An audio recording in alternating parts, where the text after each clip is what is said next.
समंदर में डूबेगा Xi Jinping का बेड़ा।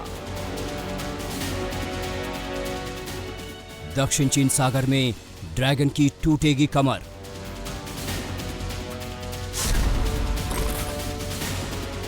भारत, ऑस्ट्रेलिया, अमेरिका और जापान की चौकड़ी के प्लान में फंस जाएगा चीन। ये ऐसा चक्रव्यूह है जिसे द क्वाड्रिलैटरल सिक्योरिटी डायलॉग यानी क्वाड कहते हैं। पूर्वी लद्दाख में एलएसी पर तनाव के बीच इसी क्वाड के जाल में चीन ऐसा फंसा है कि फड़फड़ा रहा है, बार बार गलतियां कर रहा है। PLA has escalated border tensions. We see them today in India, the world's most populous democracy. We watch as it militarizes the South China Sea and illegally claims more territory there, threatening vital sea lanes. A promise it broke again. चीन की विस्तारवादी नीति से कई देश परेशान हैं, लिहाजा चीन के खिलाफ सभी को एकजुट होने का समय है। हालांकि इसकी शुरुआत तो काफी पहले ही हो गई थी।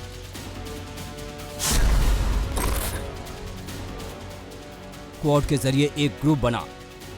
2007 में जापान के पीएम शिंजो आबे ने क्वाड का प्रस्ताव रखा, जिसे भारत, अमेरिका और ऑस्ट्रेलिया ने समर्थन दिया। हालांकि शुरुआत के 10 वर्षों तक ये ग्रुप निष्क्रिय रहा, लेकिन अब तक दक्षिण चीन सागर में चीन की विस्तारवादी नीति से दुनिया का भूगोल और इतिहास बदल गया। 2017 से ये क्वाड फिर सक्रिय हुआ। 2017 से 2019 के बीच क्वाड ग्रुप की 5 बार बैठक हुई। पहली बार न्यूजीलैंड, दक्षिण कोरिया और वियतनाम भी शामिल हुए। अंतर्राष्ट्रीय स्तर पर एक और कूटनीतिक मुहिम, जहां साउथ चाइना सी में चीन अपना जोर आजमा रहा है, वहीं दूसरी तरफ क्वाड के जरिए अमेरिका, भारत, जापान और ऑस्ट्रेलिया करेंगे चीन का मुकाबला। क्वाड ग्रुप के देशों के साथ भारत की रणनीतिक साझेदारी है। यही वजह है कि अमेरिका ने चीन को काउंटर करने के लिए भारत को डिफेंस पार्टनर का दर्जा दिया। ऑस्ट्रेलिया के साथ हमारे पुराने रिश्ते हैं। 1962 की जंग में भी ऑस्ट्रेलिया ने हमारी मदद की थी। जापान के साथ हमारे करीबी रिश्ते हैं। दक्षिण चीन सागर प्रशांत महासागर का एक हिस्सा है, जो इंडोनेशिया से लेकर ताइवान तक 35 लाख वर्ग किलोमीटर के इलाके में फैला है। चीन दक्षिण चीन सागर के 90% हिस्से को अपना मानता है और यहाँ पर वो अपना दबदबा चाहता है।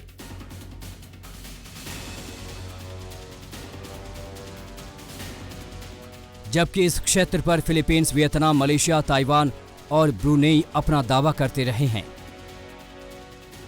आखिर क्या वजह है कि चीन बरसों से दक्षिण चीन सागर में गुंडागर्दी कर रहा है? दरअसल दुनिया के कुल समुद्री व्यापार का 20% हिस्सा यहां से गुजरता है। इस समुद्री क्षेत्र में प्राकृतिक तेल और गैस बड़ी मात्रा में है।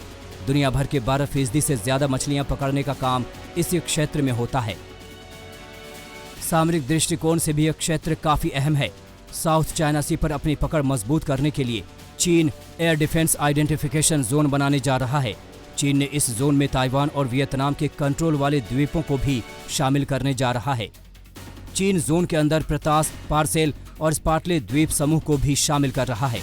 इन द्वीपों को लेकर उसका ताइवान, वियतनाम और मलेशिया से विवाद चल रहा है। ऐसे में भारत को अपनी रणनीति बदलनी होगी। ताइवान, हांगकांग को लेकर जो मसले उठ रहे हैं, अगर भारत इस पर खुलकर समर्थन करता है तो चीन को मिर्ची जरूर लगेगी। उसे पता चलेगा कि धोखेबाजी की सजा क्या होती है। तो एक प्रकार चीन के ऊपर दबाव है कि चीन जो है एक प्रकार से छोटी कंट्रीज के ऊपर प्रेशर डाल के पूरा साउथ चाइना सी अपना मानता है, जो कि एक प्रकार से गलत है। और चीन अभी वहाँ पर इन देशों की मदद कर रहा है अपने एयरक्राफ्ट कैरियर लेके। और 2-3 चीज़ें हैं जो एक freedom of navigation, rule of law होना चाहिए, जिसमें सभी को बराबर की हिस्सा मिले।